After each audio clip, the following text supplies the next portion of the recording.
What is the latest on Pedro Porro and Barco? Should you triple captain Erling Haaland? And I've got all the stats you could ever need. This is my preview for Game Week 2.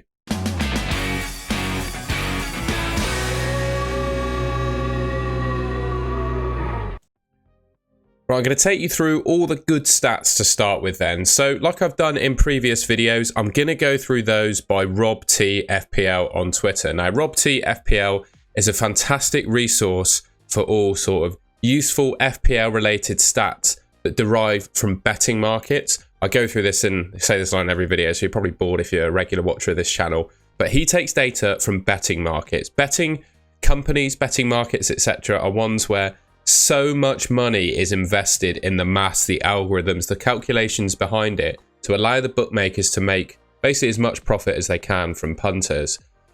It's the best, in my mind, the best sort of projection algorithms or maths for outcomes because they invest so much money in it. So it's really useful in my mind to stand by this to look at the projections for what's going to happen in a particular FPL game week. So we've got projected goals and clean sheet odds for each team. Man City top, they're predicted actually to score 3.3 goals against Ipswich. 55% chance to keep a clean sheet. Man City, the only team above 50% for clean sheet odds for game week 2. You know, over 50% means they're more likely than not, according to the bookmakers, to keep a clean sheet. And you can see that Ipswich under 1 expected goal to be scored, basically. Liverpool are the second best for clean sheets, 40, and the second best for goals scored, 2.95. And you can see the rest of the teams there. I won't go through them all in detail, but I think it's useful to understand how many goals a team is projected to score and how likely they are to keep a clean sheet.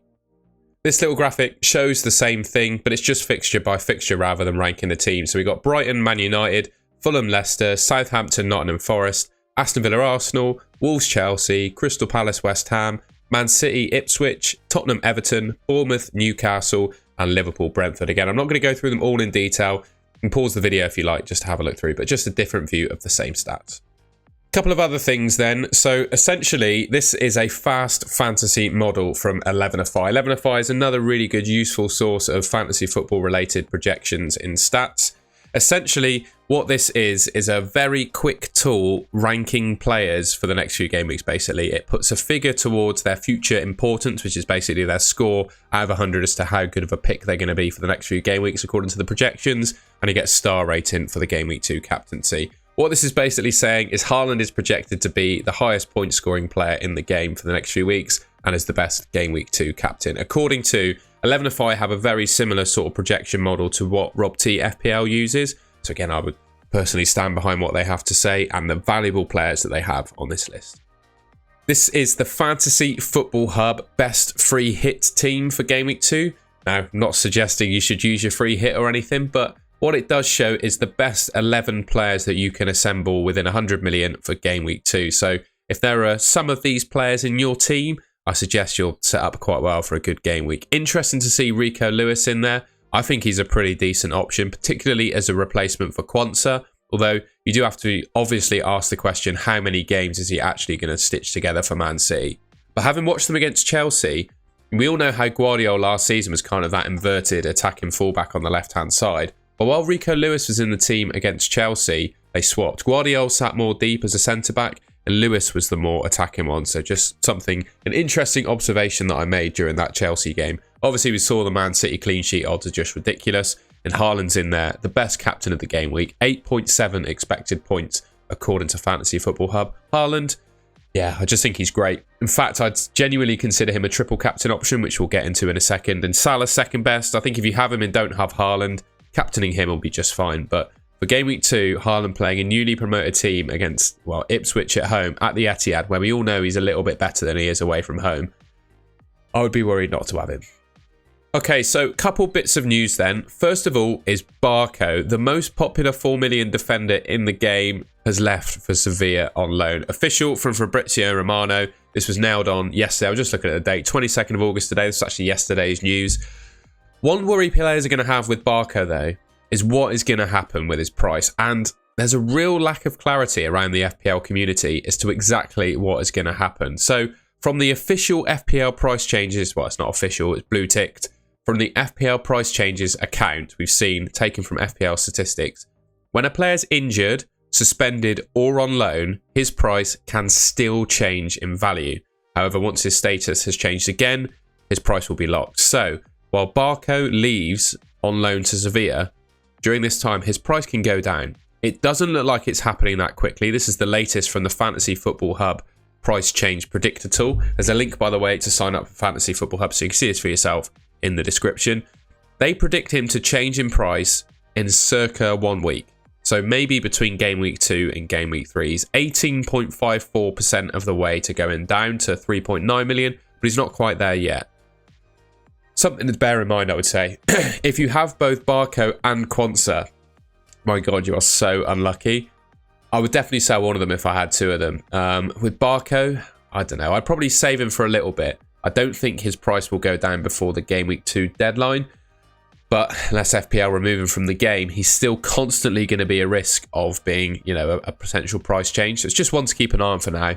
I don't think he's worth selling considering, you know, how far along he is yet. But it's one to monitor using that Fantasy Football Hub predictor. Just in terms of potential replacements for Barco, there is one other defender that's not on this list at 4 million, which is Ben Johnson, who plays for Ipswich. He didn't start the Liverpool game, so I'm going to be a little put off picking him. The rest of the decent 4 million defenders in the game are all from promoted teams. Belfast, Harwood Bellis, Vestergaard, Bednarek, Burgess and Wolfenden, I would say, are the guys that you could probably hang your hat on playing most games for their respective promoted clubs. And you can see here kind of where they all sit in terms of stats. There really isn't a whole lot to separate them, I must say. Probably the strongest being Valtfas and Harwood Bellis. I'd say Valtfas probably offers a little bit more attacking threat than Harwood Bellis. For Harwood Bellis, I just have a feeling that Southampton are going to be a little bit more solid defensively this season than Leicester. Just my thoughts though. So ultimately, if you're looking to replace Barco, these 6 guys are your best bets.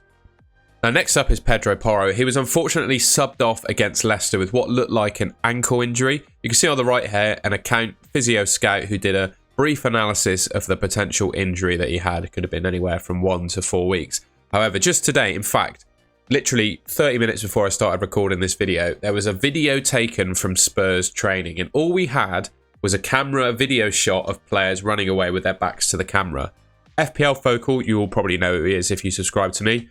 He very diligently served as the FPL community detective, zoomed in on the image and very much found out that Porro's leg tattoo matched another one in another photo, and he was in training. So Pedro Porro has trained this week. We'll probably get an Ange press conference tomorrow, I believe, to completely confirm it. But Porro's in training. Would I sell a player that could potentially be injured but is in training? No, I'd probably keep him at this point. If you have him, I'd keep him. Wait to see what is said in the press conference about his chance of starting. If he doesn't start this week, you probably have someone on the bench to cover, and I would rather use my bench than use a free transfer in FPL. That's kind of my rule. So yeah, that's the latest on Porro, in my opinion, on whether you should start him. And the final big talking point of the game week, I've covered this multiple times on my channel, so I was very conscious to leave this at the end because, well, I've covered it multiple times already, and I'm going to do it a bit quicker than I have before. I put together basically a few pros and cons of triple captain in Haaland and whether it's worth doing this week. So in terms of the pros, newly promoted team at home. Traditionally, he plays better at home. He's fit and ready to go. You don't necessarily know that's going to be the case later on in the season. I've always found the triple captain chip to be pretty disappointing. There might not be double game weeks this season, or there might not be double game weeks involving Haaland, Salah, players you'd probably want to triple captain. And right now, I think Haaland is at the lowest ownership he will be all season. So those are the pros. Cons, Ipswich, I don't think they are the worst team in the league. I do think Leicester and Southampton are worse than Ipswich, just my opinion. It's only game week 2. There might be other opportunities later on in the season where it's worth using your triple captain. You just don't know that yet. And he can disappear in games, right? We have seen games where he either gets marked out of the game or really needs to rely on his sort of hold-up play, bringing other players into the game, and he kind of struggles there. So he does, we have seen it, right? It's factual. He has disappeared in some games. Do I think that's going to happen against Ipswich, though? Probably not. I think the real determining factor, though, as to whether you triple captain Haaland is all down to whether we're going to get a good double game week later on in the season. And it looks likely that we will. So there's a tweet here from Ben Krellin, but I want to draw your attention, and thank you, Ben, by the way, for replying to my question, because it led to all of this information coming to light. FPL Benchwarmers says there'll likely be a double game week in 33 or 36, and a blank in 29 and 34 for AFL Cup finalists and FA Cup semi-finalists. So there's likely to be 2 double game weeks this season, right? Depending on how far teams get into the getting those cups. Fixtures from 29 for teams that get to the EFL Cup final will move to 33. Fixtures in 34 for FA Cup semi-finalists will move to 36. Now, if you look at the big teams with players you'd probably want a triple captain that could double here, Liverpool have Villa and Leicester in 29 and 33, which would become a double game week in 33. And then Spurs and Arsenal in 34 and 36, which would become a double in 36 if they got to the final. City have Brighton, Everton, Villa, Southampton in 2 potential double game weeks. Arsenal, Chelsea, Ipswich, Palace, Liverpool in 2 potential double game weeks, right? You can also, if you're looking to potentially triple captain someone outside of these teams, and you back them also to get to the cup final, semi-finals, etc., have a look at their fixtures yourself to work that out. But basically, we're going to have 2 double game weeks in FPL next season. So with that information in mind, that's kind of all I can give you really to help you decide whether to triple captain Haaland. I'm still on the fence about it. I'm more leaning on probably not and waiting for one of these doubles to come about. But I do like the upside of not many people, well, of him being at his lowest ownership at this point of the season. You know, you could get a little bit of a bounce on people that don't have him. If people don't have him and you have him when he's scoring triple points, it's such an advantage. So that's just one thing I'm sort of bearing in mind. I'm on the fence, but more leaning towards using it a bit later on in the season. All right, and that's the end of the video. I hope you enjoyed that. A little bit shorter than my usual videos. I have already made 5 of them this week though, so I kind of already given away as much information as I can, but the Poro news, the Barco news is relatively new and fresh, and some of those models and data I thought would be useful as well. So I chucked them all together in this Game Week 2 preview. If you enjoyed the video and found it useful, please leave me a like rating. You can subscribe to the Golden Goal channel, which should be just here. If you enjoyed the video and want to see more from me, yep, subscribe just there. Thank you very much for watching, and I'll catch you in my next video.